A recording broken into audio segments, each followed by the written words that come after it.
చట్టాలెన్నో వచ్చాయి, అయినా అత్యాచారాలు ఆగటం లేదు. కఠిన శిక్షలెన్నో అమల్లో ఉన్నాయి, కానీ కొందరిలో ఆ పశుత్వం నశించటం లేదు. ఓ నిర్భయ, ఇంకో అభయ, మరో దిశ, ఇలా ఎంతమంది బలి కావాలి? పట్టుమని 15 నెలలు కూడా నిండని పసిమొగ్గల్ని చిదిమేస్తుంటే ఇలాంటి వాళ్ళని ఏం చెయ్యాలి? చిత్తకార్తె కుక్కల్లా ఎగబడిపోతున్నారు. ఎలాంటి సమాజంలో బతుకుతున్నాం మనం? చీచీ, చెడబుట్టిన చెత్తగాళ్లు మానవజాతి పరువు తీస్తున్నారు. గజానికో గాంధారి కొడుకు పుట్టి దేశ పరువును నడి బజారులో ఎండబెడుతున్నారు. ఆడ శరీరం కనిపిస్తే చాలు పసివాళ్లైనా ముసలివాళ్లైనా చిత్తకార్తె కుక్కల్లా ఎగబడిపోతున్నారు. త్రిపురలో ఓ దుర్మార్గుడి కామవాంఛకి ఏడాది పసికూన బలి కావడం సభ్య సమాజం ఉలిక్కిపడేలా చేసింది. మనం ఎలాంటి సమాజంలో ఎలాంటి మనుషుల మధ్య బతుకుతున్నామని గజగజ వడికిపోయేలా చేసింది.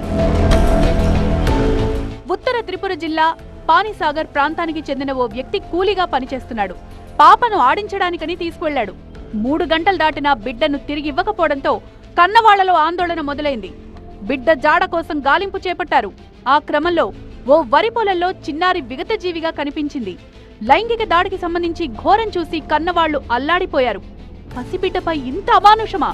వాడు మనిషా మృగమా అని గుండెలు బాదుకున్నారు. పసిమొగ్గపై కీచక పర్వమా? ఇంతకంటే దుర్మార్గం ఇంకేవైనా ఉంటుందా? బోసి నవ్వుల చిన్నారిపై ఇంత అఘాయిత్యమా? వాడికి మనసెలా వచ్చిందంటూ అమ్మా నాన్నలు రోధిస్తోన్న తీరు అందర్నీ కంటతడి పెట్టించింది. సమాచారం అందుకున్న పోలీసులు స్పాట్ కు చేరుకున్నారు. సీన్ ఆఫ్ అఫెన్స్ ను పరిశీలించి చిన్నారిపై అత్యాచారం చేసి చంపేసినట్లు నిర్ధారించారు సుమన్ భట్టాచారి. కామాంధుడు కాకీలకు చిక్కాడు సరే, మరి వాడినేం చెయ్యాలి? సెక్షన్లు చట్టాల పేరుతో ఏళ్లు గడిచాక ఉరిశిక్ష వేస్తే సరిపోతుందా? నిజానికి వాణ్ణి ఉరి తీయడం కూడా చిన్న శిక్షే. ఇలాంటి వాణ్ణి బహిరంగంగా కొట్టి చంపాలి అన్న డిమాండ్ వినిపిస్తోంది. ఒకడి కామవాంఛకు బిడ్డ బలైపోయింది. కన్నవాళ్లకు కడుపు కోత మిగిలింది.